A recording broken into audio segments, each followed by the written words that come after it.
Welcome into this week's edition of Rolling with Stone. Courtney Davis alongside head coach Tom Stone. It's tournament time and some of the best time of the year. Where do you feel like the team sits rolling into Wednesday? Healthy, fit, learned a ton from the schedule that we played.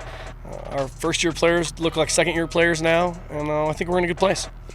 What do you kind of have to adjust through practice times and just maybe the fitness in general for your girls as you go into a grinding schedule with the Big 12 tournament and then postseason just on the other side of the... You have to rein it in a bit because you want your team to be jumping, which we've done.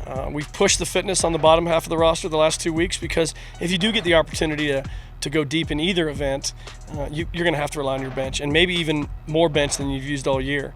So I think we've balanced it just right. Katie Munger's done a great job making sure that we're ready from a physical standpoint. And when you keep things short, people seem to be ready mentally. And today was spirited and lively, and I think they're ready to go. Wrapped up the regular season in Ames with a 2-0 victory over Iowa State. Really like how you guys closed out the regular season.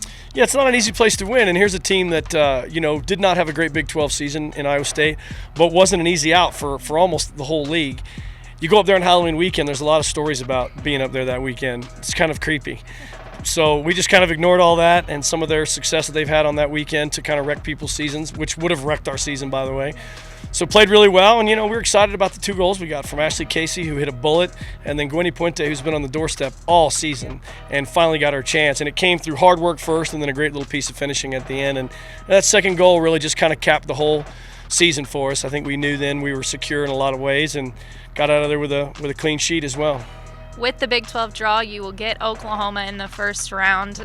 Maybe a team you'd like to see again after maybe not the best showing you guys have had all season in Norman.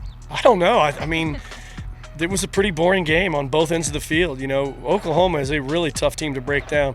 I'm not saying if you gave me my choice, they would have been my first option. It's a really tough game, and the 4-5 game always is. It's usually 2 teams that were a few points from the top 3, and then you got to face each other. So I like the matchup, and I'm sure they do too. But it's one where one of the 2 teams is going to have to do better than we did in the regular season matchup, which really kind of grinded each other down to a stalemate. So I think being assertive on offense for either team could be a key for this one. Well, the Red Raiders will be on the road in Kansas City at 2 p.m. on Wednesday against Oklahoma to open up the Big 12 tournament. Keep up all week long at TexasTech.com, Texas Tech TV, or on Twitter at Texas Tech Soccer as the Red Raiders make a run into the postseason right here.